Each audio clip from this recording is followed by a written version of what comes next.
Hey guys, good afternoon. Today we're going to discuss how are we going to answer the question, what are your short and long-term goals? So katulad ng mga nauna nating topic, if you're going to analyze the question carefully, it's a very simple one, but we're really having a hard time answering it.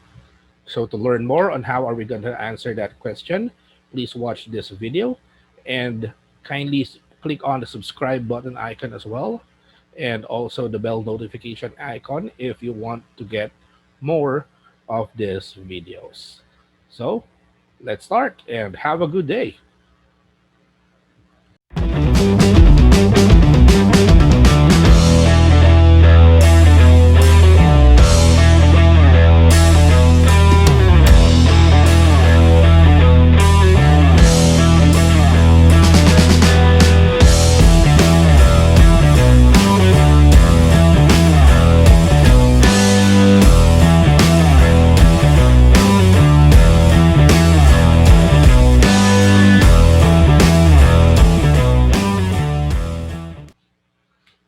Okay guys, let's start. So kindly turn on your cameras. Yan. Sorry, medyo napuno kanina yung session natin kaya hindi ko kayo na-accept. Um, for, s- for some reason, ang daming nag-login kanina, mga 12 yata. We have Mark and we have Phil. So good afternoon to you guys. So our topic for the week, eto medyo madalas din tong tinatanong. Pero usually kapag ka mga final interview na, kapag Oh, malapit mo ng makuha talaga yung trabaho. So the okay. question is, what are your short and long-term goals? Yan. So I don't know if you Oh, already heard the question or if it was asked to you before, but it's very okay. common lalo na kung talagang malapit mo nang makuha yung trabaho. And Correct. the reason why the employers are asking this question is because first, they want to know if you're really understanding the role that you're applying. Okay. Second, they want to know your loyalty and commitment to the company. And third, of course, they want to know your ambition. Kung ano ba yung gusto mong marating. Especially if you stay in a company for a long time. So, let's start. If I'm going to ask you, what are your short and long term goals? How are you going to answer it? So, Mark, what are your short and long term goals? For me, I guess I would say my short-term goal would be um, well, first off, I want to be hired on the company that I'm applying for, and of course, as much as I can, I want to stay there, be a tenured agent, and my long-term goal, I guess, would be I want to be a part of probably the training team or team leadership. I Okay, guess. that's a very good answer. How about you, Phil? If I'm going to ask you, what's your short and long term goal? So my answer would be I have changed job for several times and I'm tired of it. And I think my short-term goals will be just simple. I want to settle down in a job or in a work environment that has a strong foundation to the employees where I can see myself um, retire and enjoy my benefits. And for my long-term goal will be simple as well, is to working long and staying for several years in your company and establish my career growth and grow there.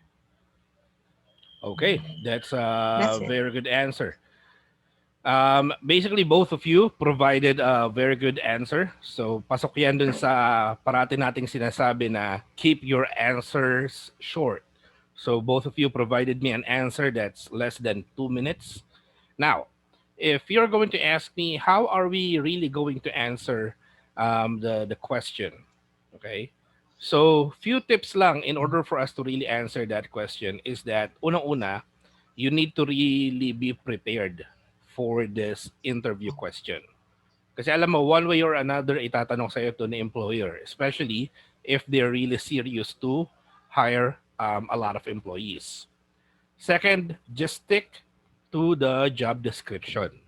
So kung ang in-applyan mo is customer service representative and you want to be a manager in the future, then of course, stick to the job description. I want to be a manager of the campaign or the account in the future.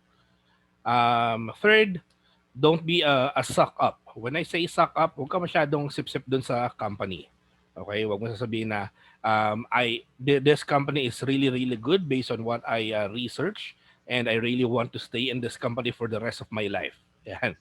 Medyo wag nating sasabihin yan dahil alam naman natin na walang nagtatagal ng ganong katagal. Yes. Okay? And of course, lastly, don't be afraid to show uncertainty. Pag sinabing uncertainty, huwag kayong matakot ka na sabihin na hindi kayo sure.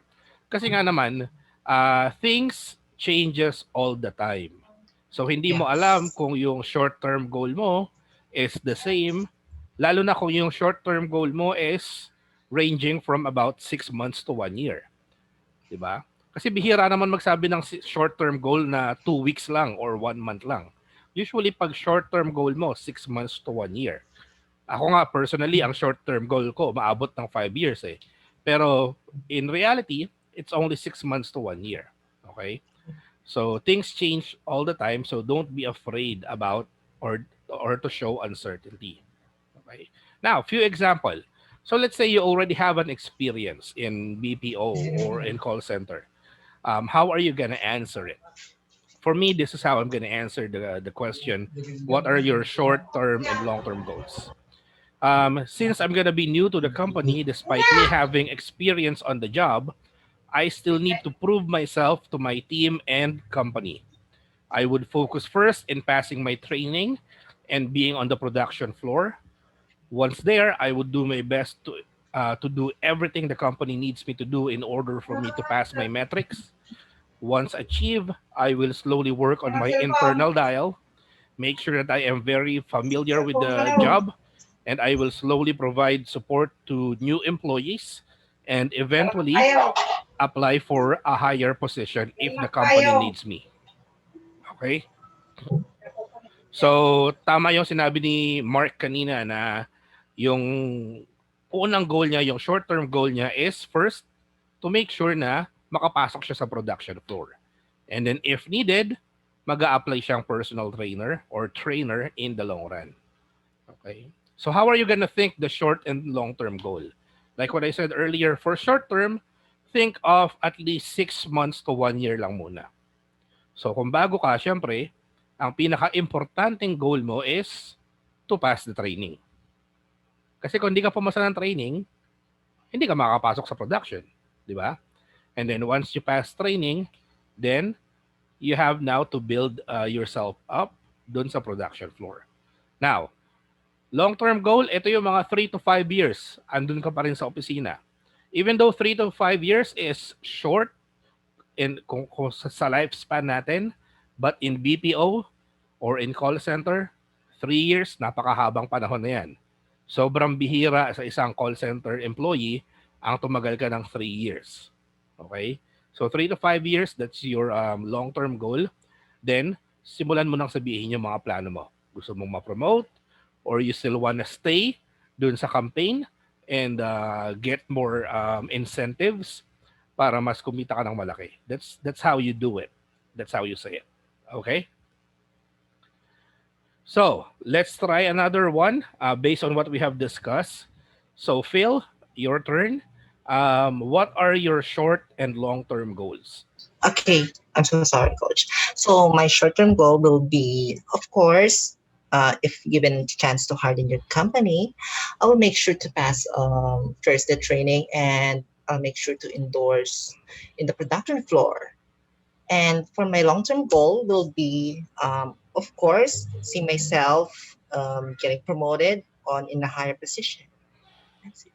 Okay, wonderful. Napaka short niya. So if you think about it, hindi siya nakaka-bore pakinggan. And eventually, If the Okay. interviewer is really interested in talking to you, he's gonna ask Mhm. more questions. So mas mapapaganda Oh. pa yung flow ng interview. So tama.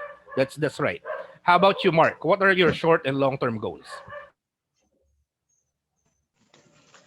Well, for me, first of all, I want to make sure that I will be able to be hired on the company that I'm applying for. I want to make sure that I'll do the best that I can to be hired. Then and then moving forward, I will make sure that I will be passing the training so that I can be endorsed to the production floor and be a tenured agent.